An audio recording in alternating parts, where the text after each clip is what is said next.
దత్తాత్రేయ జయంతి మార్గశిర మాసంలో పూర్ణిమ తిథి అంటే పౌర్ణమి రోజు రాత్రి నాడు వస్తుంది. ప్రశ్న ఏంటంటే, దత్త జయంతి మార్గశిర పౌర్ణమి రోజు ఎందుకు వస్తుంది? పౌర్ణమి ప్రాముఖ్యత ఏంటి?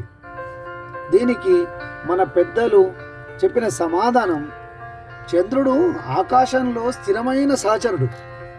మారుతున్న ఋతువుల ద్వారా మనల్ని నడిపిస్తాడు మరియు పెరుగుదలకు, పంటలకు, విశ్రాంతి మరియు పునరుద్ధరణ చక్రాలను ప్రతిబింబిస్తాడంటారు. పౌర్ణమి రోజున చంద్రశక్తి గరిష్ట స్థాయికి చేరుకుంటుంది. మార్గశిర పౌర్ణమి శక్తి అతి శక్తివంతమైనదిగా పరిగణించబడుతుంది.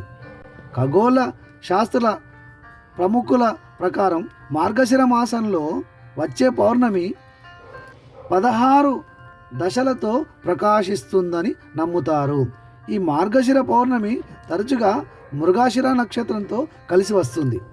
పౌర్ణమి మరియు దాని శక్తులు లోతైన ఆధ్యాత్మిక సాధనకు మరియు ధ్యానం కోసం అత్యంత అనుకూలమైనదిగా అంటారు. ఓం ద్రాం దత్తాత్రేయాయ నమః.